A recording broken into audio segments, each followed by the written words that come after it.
가지고 성경을 깊게 못 본 바람에 지난주 가족 우리 유행가지 유연하고 행복한 가족 예배 유행가를 하면서 제대로 좀 필수가 있었어. 이 재앙에 대해서 인트로덕션을 전체적인 맥락을 딱 정해주고 이야기를 해주고 해야 되는데 그냥 갑자기 첫 번째 인해재앙부터 들어가 버린 거야. 이번 주에 성경을 보니까 이걸 했어야 되는데 그걸 안 했더라고. 그래서 그 얘기를 좀 해보려고 해. 자, 그 인해재앙이나 그 다음에 등장하는 나팔재앙이나 또 16절까지 등장하는 대접재앙은 같은 재앙이야. 이거를 더 반복적이고 점층적이고 더 점증적으로 깊게 심화적으로 이야기를 하고 있어. 그래서 인해장에서는 땅의 그 4분의 1이 작살나. 그 다음에 나팔장에서는 3분의 1이 작살나고 대접장에서는 이 땅 전 세계가 다 작살이 나는 거야. 작살이라고 표현하니까 그렇지만 그렇게 되는 거야, 쉽게 얘기해서. 그래서 이거를 더 깊게 넓게 그리고 또 반복적으로 또 더 강조되게 이야기하고 있어. 다른 이렇게 이게 있고 시간 순서대로 나오는 게 아니야. 그러면 그리고 또 재밌는 건 인해재앙이나 나팔재앙이나 대접재앙이나 패턴이 같아. 그래서 4-3으로 돼 있어. 첫 번째부터 네 번째 재앙은 같은 구조야. 그리고 다섯 번째 재앙이면 갑자기 완전히 장면 전환이 바뀌어. 5, 6, 7, 5, 6, 7번째 재앙은 완전히 또 장면이 바뀌어버려. 똑같아. 자, 그런데 여기서 이제 등장하는 부분 중에 흰말 나오지, 붉은 말 나오지, 또 검은 말 나오지, 또 네 번째 나오는 말이 청황색 말이 나오잖아. 이걸 갖다가 적그리스도다, 천사다, 여러 가지 무슨 이유의 총재다, 어떤 인물들을 이렇게 들고 하는데 이 주석들마다 다 그 내용들이 조금씩 틀려. 왜냐면 이게 누군지는 솔직히 의미가 없어. 이걸 통해서 이야기하고 있는 것은 이 세상에 재앙이 어떤 모습으로 등장하는지, 이게 적그리스도만 어떠고, EU의 이씨인지 유럽연합의 총재이면 어떠고, 그런 것들은 솔직히 의미가 없어. 그런 거 가지고. 그런 거에 빠져가지고 이게 이씨 그 전 세계 연합적인 유엔이다 어쩌고 저쩌고, 유엔의 상징 중에 흰말이 있으니까 유엔이다 어쩌고 저쩌고 막 하는 것들인데 상관이 없어. 그거는 이 흰말, 붉은 말, 검은 말, 청황색 말, 이것들이 상징하는 재앙이, 이것들은 어떤 재앙을 상징하고 있어. 그걸 대표하고 있고 상징적으로 그것들을 살펴볼 수만 있으면 돼. 그다음에 이 얘기가 갑자기 여기서 등장했냐? 이건 아니거든. 임봉환 책의 내용이 무엇이었는지는 에스겔서 또 다니엘서를 통해서 구약성경에 이미 나와 있다는 걸 우리가 보면서 봤지. 마찬가지로 이 말에 대해서 이미 구약성경에 다 나와. 흰말, 붉은 말, 검은 말, 이런 말에 대해서, 이 얼룩한 말, 어른어른한 말, 이러면서 다 나와. 한번 찾아보면 기억에 스가랴서가 여기에서 나오는데, 스가랴서가 어떤 성경이냐면 나중에 스가랴를 하게 될지 안 하게 될지는 모르는데 쉽지는 않을 거야. 그런데 스가랴에 대해서 아빠 잠깐 얘기를 할게. 스가랴 1장 어디냐? 스가랴 1장 7절에 보면은 아빠 읽어줄게. 다리오 왕, 그러니까 이건 바벨론 왕이야. 다리오 왕 2년 12월 곧 11월. 다리오, 이게 바벨론이 아니라 페르시아지. 다리오 왕 2년 11월 곧 스바월 24일에 이또의 손자 베레가야 아들 선지자 스가랴에게 여호와의 말씀이 임하여 이르시되, 이제 스가랴에게 선지자 스가랴에게 하나님 말씀이야. 내가 밤에 보니 사람이 홍마를 타고 골짜기 속 화석류 나무 사이에 섰고 뒤에는 홍마와 자마와 백마가 있기로 내가 가로되 내 주여 이들이 무엇이니까 내게 말하는 천사가 내게 이르되 이들이 무엇인지 내가 내게 보이리라 하매 이제 말을 봤어. 색깔 있는 말들을. 이게 뭡니까? 그랬더니 이게 뭔지 내가 알려줄게. 이렇게 얘기한다. 화석류 나무에 서는 자가 대답하여 가로되 이는 여호와께서 땅에 두루 다니라고 보내신 자죠. 그럼 이 말을 누가 보냈어? 여호와. 하나님이 보낸 거야. 응? 그러면 신말이 적그리스도든 뭔 놈이든 아무 상관없이 이건 하나님의 장중에 속해 있다라는 거지. 응? 아멘. 그들이 화석류 나무에선 여호와의 사자에게 고하되 우리가 땅에 그 말들이 두루 다녔다가 오는 거야. 고하되 우리가 땅에 두루 다녀보면 온 땅이 평안하여 정온하더이다. 여호와의 사자가 응하여 가로되 만군의 여호와여 여호와께서 언제까지 예루살렘과 유다 성읍들을 국률이 여기지 아니하시려니까 이를 노하신 지 70년이 되었나이다 하매 이렇게 여호와께서 내게 말하는 천사에게 선한 말씀 위로하는 말씀을 대답하시라. 내가 말하는 천사가 내게 이르되 너는 외쳐 이르기를 만군의 여호와의 말씀에 내가 예루살렘을 시원하며 크게 질투하며 이렇게 돼. 자, 하나님이 보내셨다는 거야. 이 스가랴에 대해서 얘기를 하자면 지금부터 3,000년 전에 지금부터 거의 3,000년 전에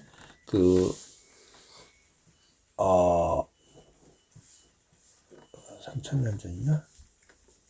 아 대충 안 됐지. 한 3,000년이라 자꾸 해. 네, 지금부터 언제죠? 750년 전쯤에 어떤 일이 벌어졌냐면 아수르가 쳐들어와 가지고 3,000년 전에 북이스라엘하고 남유대하고 나라가 동강이나 분단이 돼.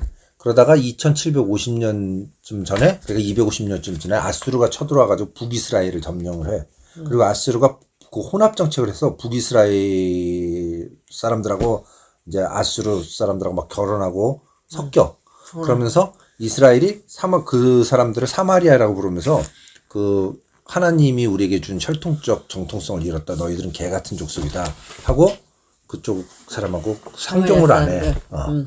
그러다가 어떤 일이 벌어졌냐면 지금부터 2600년쯤 전에 어떤 일이 벌어졌냐면 이제는 바벨론이 쳐들어와서 남유다가 다시 멸망을 해. 북이스라엘 멸망하고 150년쯤 뒤에 남유다가 멸망을 해. 그리고 나서 한 70년쯤 지나서 바벨론이 멸망을 하고 고레스가 들어와 가지고 이제 페르시아 바사 제국을 메데 바사 제국을 이제 해. 그리고 나서 유대인들을 다 자기 고향으로 되돌려 보내죠. 그때 유대 총대국으로 온 사람이 누구였냐면 스룹바벨이야. 스룹바벨이 와가지고 성전을 재건하려고 했는데 그때 어떤 정치적 모략이나 권력 투쟁 이런 것들 여러 가지 상황들 때문에 스룹바벨이 성전을 재건을 못해. 그리고 나서 나중에 시간이 지난 다음에 스가랴가 와가지고 선지자 스가랴가 너네들 왜 성전 안 짓냐라고 얘기해. 이게 성전이 교회의 개념 그런 것이 아니라 이때 당시에 성전은 하나님의 임재가 있는 곳이고 곧 그것은 하나님의 나라를 상징했어. 그러니까 하나님의 나라, 성전을 짓는다는 건 이 사람들에게 하나님의 나라를 회복하는 거야. 그런 것을 통해서 열심히 청년들에게 막 성전 짓자 막 하면서 성전 재건 운동을 일으키고 성전을 짓는 일에 독려를 했던 스가랴에게 이것이 보여지는 거야. 그러면서 왜 그냥 내버려 두십니까? 하니까 하나님이 내가 하겠다 하면서 보여준 환상이 이거였어. 그 말들에 대한 환상. 스가랴 한 군데 더 읽어보자. 8장. 8장.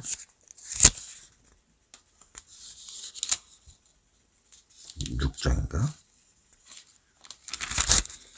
6장 1절부터 8절. 6장. 스가랴.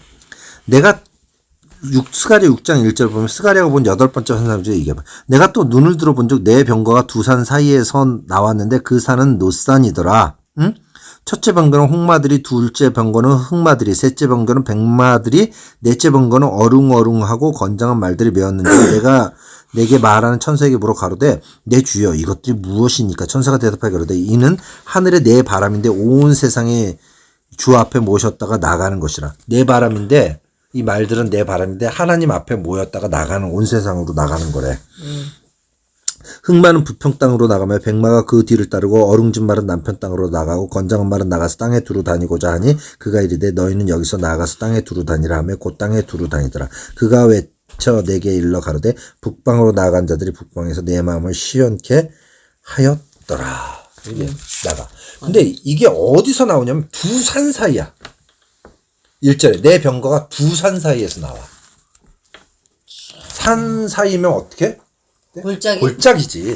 이 골짜기라는 말인데 이 골짜기가 이사야서에서는 많이 나와. 골짜기가 등장을 하는데 번역은 이사야서에서는 이걸 어떻게 번역을 해놨냐면 좀 마음에 안 드는데 40상 27절 26절 보면 24절부터 내 구속 26절부터 내 종의 말에 응하게 하며 내 사자의 모략을 성취하게 하며 예루살렘에 대하여는 이르기를 거기 사람이 살리라 하며 유다 성읍에 대하여는 이르기를 중건될 것이다. 내가 그 황폐한 곳들을 복구시키려 하며 기품에 대하여는 이르기를 마르라. 내가 내 강물들을 마르게 하랴. 기품인데 이 기품이 골짜기야. 여기서 근데 이 기품은 물의 기품을 지금 이야기하는데 물 바다의 어떤 골짜기를 이야기하는 거야. 그럼 바다라는 것은 성경에서 이야기할 때 어떤 상징적인 의미가 있어? 바다. 바다. 넘침? 바다. 물. 바다. 바다는 죽음을 상징해. 음부, 아, 지옥을 진짜? 상징하는 거야. 왜? 물에 빠지면 죽잖아. 그래서 요동치는 바다에서 제자들이 탁 죽겠다고 막 주님을 깨우니까 주님이 믿음이 없는 것들아 내가 너희와 얼마나 더 함께 네, 있어야 되냐 하면서 그래요. 바다를 꾸짖으니까 찬찬해지잖아. 그러니까 그러니까. 죽음을 다스리고 음부의 권세를 다스리시는 주님이다. 주님이 그 무리를 걷잖아. 물은 빠지면 죽는 데인데 사망을 이기신 것을 주님이 그 이적을 통해서 상징적으로 보여주고 계신 거야. 자, 이 바다에서 이 말들이 나왔다는 거야.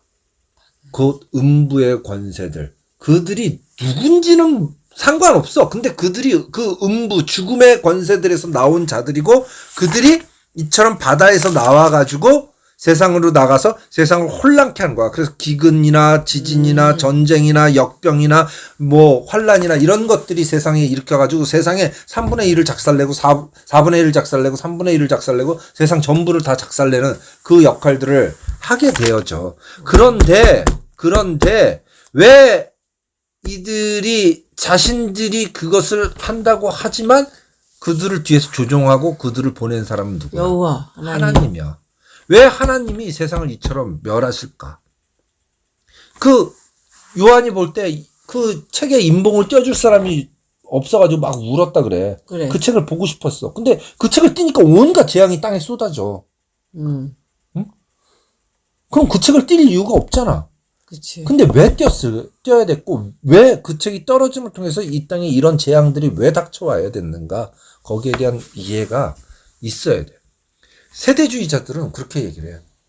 재앙이 일어날 때, 세대주의자들은 교회는 휴거돼가지고 하늘로 올라가고 이 땅에, 그래서 교회들은 이미 구원을 받고 이 땅에, 어떻게 돼? 그 환란 당하는 걸 우리는 보게 될 거다. 그러니까 우리는 안전하다라고 얘기하는데 시험을 면하게 해준다 그랬어. 시험을 이기게 해준다 그랬지. 시험에서 보호해준다 그랬지. 건져서 완전히 시험을 면하게 해준다고 성경은 이야기하지 않아. 그래. 근데 왜 그렇게 돼야지 되느냐? 왜냐면 부활하려면 뭐가 선행이 돼야 돼? 죽음. 죽어야지 부활을 하지. 그치? 그치. 죽음. 일어나려면 먼저 누워야지. 잠들어야지. 그래서 어떻게 돼? 하나님은 이걸 통해서 보여주시는 거야. 이 세상은 죽는다? 멸망하고 망해야 돼. 그래야지 새하늘과 새 땅이 주어질 거야. 그래서 이 세상이 망해야 되는 거야. 그게 없이 새하늘과 새 땅은 나타나지 않아. 이거를 없겠네. 신학적인 그 용어로 이렇게 해서 이 세상을 멸망시키고 소멸시킨 걸 역창조라 그래. 하나님이 창조하셨고 재창조가 일어나기 위해선 이 역창조가 분명히 일어나야 되는 거야. 그렇기 때문에 우리는 이 상황들을 보면서 무엇을 깨달아야 되냐면 이 세상은 소멸할 세상이라는 거지. 소멸. 그렇기 때문에 이 세상의 뜻이 아니라 우리는 우리에게 다시 주어질 새하늘과 새 땅 그 영원한 나라에 대한 소망을 품고 살아가야 돼. 어?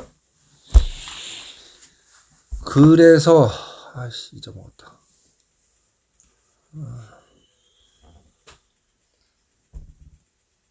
영원한 나라에 대한 소망을 품고 살아감을 통해서 우리는 그 새 창조를 바라봐야 되는 거야.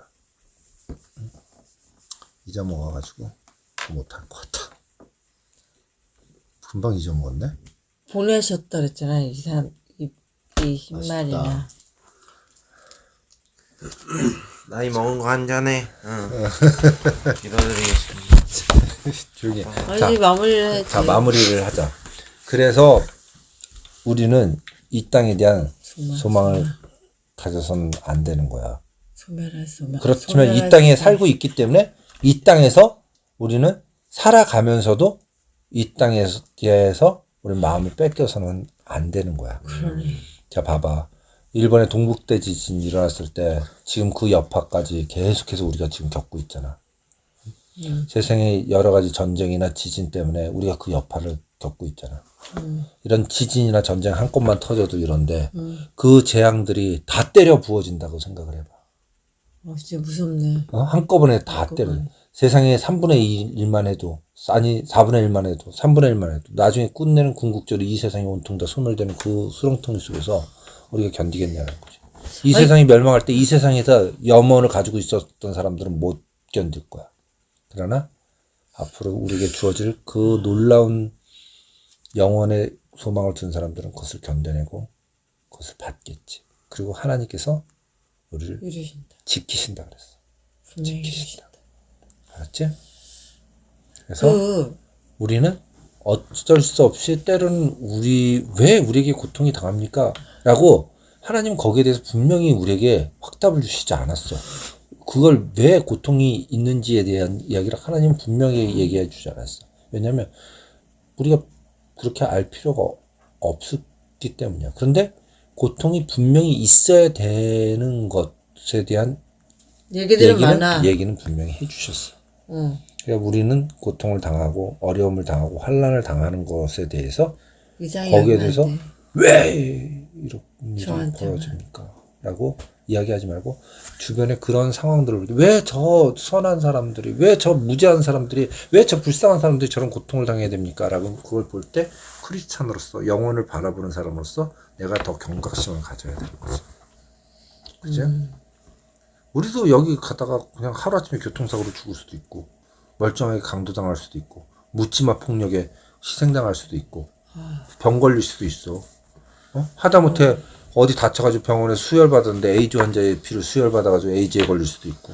오늘 뉴스 보니까 수술 받다가 마취가 안 껴서 죽었어. 그런 일들도 무릎 연골 수술했는데. 그런 일들도 비일비재해. 그렇기 때문에 만치가 안 깨서 영원히 잠들었다고? 우리는 그런 부분들에 있어서 항상 경계하고 그것을 따로 떼어놓고 살아서는 안 돼. 알았지? 무슨 얘기인지 알겠지? 요일이가 기도해. 나는 저 유현입니다. 이 땅에 대한 욕심을 가지지 않게 해주시고 아멘.